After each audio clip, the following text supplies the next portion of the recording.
it time for medical misconceptions? It is. Okay. So I'm excited about this one because I'm doing this medical misconceptions, and I guess I'll introduce you guys to what medical misconceptions is, like the idea of the segment.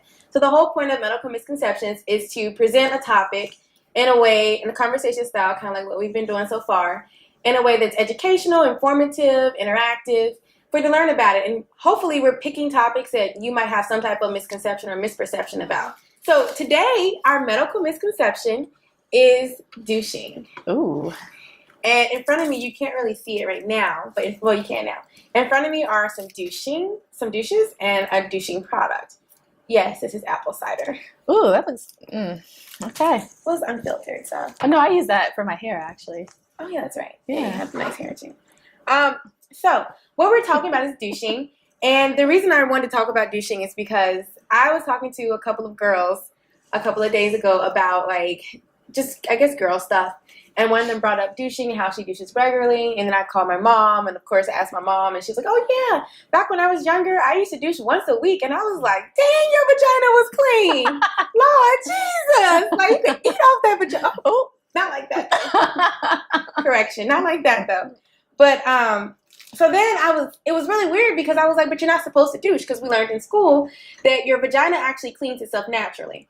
But I wanted to first tell you that, did you know that like 1 in 4 women douche between the ages of 15 and 44? Still? So it's not an old person thing. Oh wow. Like, I was under the impression thinking that like people in their 60s. Yeah, like my mom, your mom. Mm-hmm. So that's interesting because I don't. What were you going to say? I was gonna say my mom douched back in the day. Yeah. My mom said she did time. it back in the day too. Yeah. I don't know if she's just saying back in the day now because I told her how bad it was. Yeah. But, yeah, so another thing is douching actually doesn't help your vagina, even though people think like, oh, if I douche, it'll smell better. And like all these different, when we went to go buy these, there were like all these different products there that you could buy from. There was the Summer's Eve one, which you were telling me about. Right. What's that commercial like? Oh, I don't think it was Summer's Eve. I think it was called Refresh. Okay. And so it would have like a clip in the commercial like, oh, after intimacy, refresh.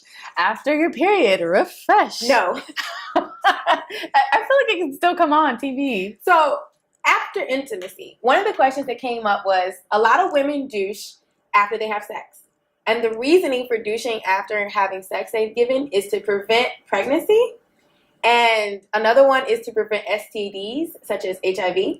And the problem why this does not work, so no, let me just first say that's not a thing. Don't douche after sex to prevent pregnancy or to prevent STDs. It's not a thing. The reason why it doesn't work is because your vagina already has like good and harmful bacteria, and both of those bacteria together prevent an infection from happening. So by douching, you actually increase your chances of catching an STD. So your vagina is already set up. So like if there's an STD there, it's going to try to fight it off. But if you're like clearing out all that other bacteria there, you're like making it more susceptible to getting infected. Which I might have just made up a word there. We should do a count of how many words I make up. Because I will make up words on you fast. I think she meant susceptible. There we go. I told you. Much better writing than me. There we go. There we go. There we go. I'm from Mississippi. I'm just going to throw that out there. I can get away with anything when I just throw that out there. She sure can. I'll try that now. Oh my God. What else was I going to say? Okay, so another thing that came up was a lot of women try to douche or to increase their chances of fertility. Found out, no, that doesn't work either. Because when you're trying to, what actually happens is it can lead to an ectopic pregnancy. Douching? Yeah, it can lead to ectopic pregnancy. Okay, how? Not going to tell you how. I'm not 100% sure how it can lead to an ectopic pregnancy. Didn't mean to put you on the spot. No, it's fine. It's fine. I should know. But I'll tell you that I don't know if a lot of people know this, but if you get an ectopic pregnancy, it can actually kill you. It can be life-threatening. Yeah. And then it can actually, so if you know what an ectopic pregnancy is? Yeah. Okay, well, I'll just tell the viewers, just in case you guys don't know, is when the egg is implanted on the fallopian tubes instead of in the uterus. And that's really painful and can be super life-threatening. And that's what actually can cause you to have fertility problems later on down the road. What else can it do? So basically, it's like super harmful. So like you should really never use it You should never douche. Never. Something else that came up was like smells. Like some women say, oh, I douche because around that time of the month, like I have a smell.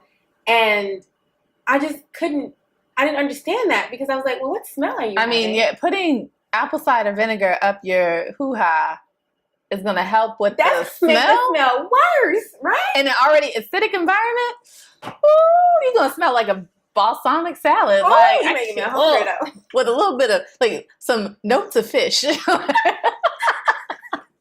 like, what is that fish smell? Oh, that's me.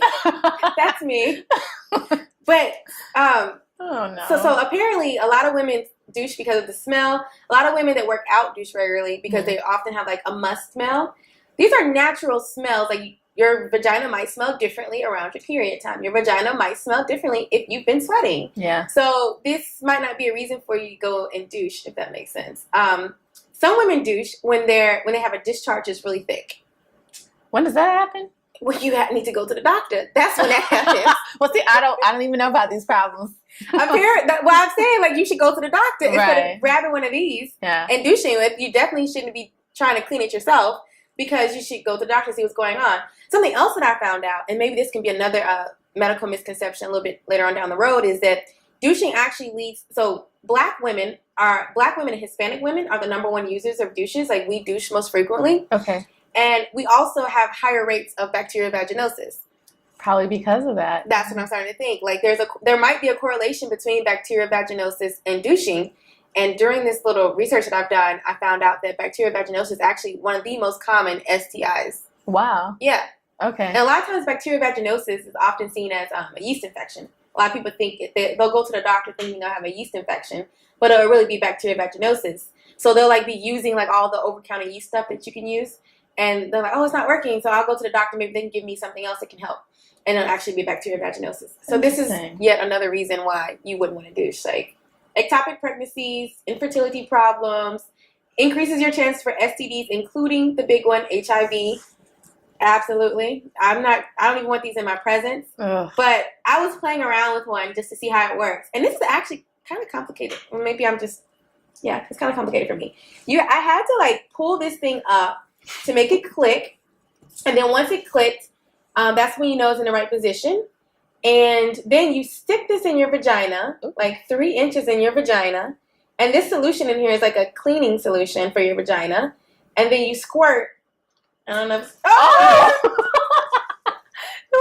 Okay. Don't say that. If you get that on my new computer, the show is over. Oh, yeah. I just want to make sure it's not on me and it don't smell. Well, I guess it should smell good since it's supposed to make your vagina smell good. And then you squirt. Isn't it like just like a saline, like liquid I don't know solution? So a lot of people use homemade douches. So a lot of people a lot of people will use what comes in the bottle, and then this is disposable, but a lot of people keep it and actually pour something else in there. Like they'll mix apple cider vinegar and water and baking soda. Wow. And put this in your vagina, like insert it in and squeeze up. That sounds like it would burn. I'm not doing that. You don't take one for the team and test it out? No, that doesn't even seem like something that I would want to do. If my vagina is smelling that badly, I'm going to the doctor. Yeah. So I'm not going to try to fix it with water and apple cider and baking soda. So the takeaway from this is just a little bit of soap and water is good enough. Yes. All right. Say no to douches.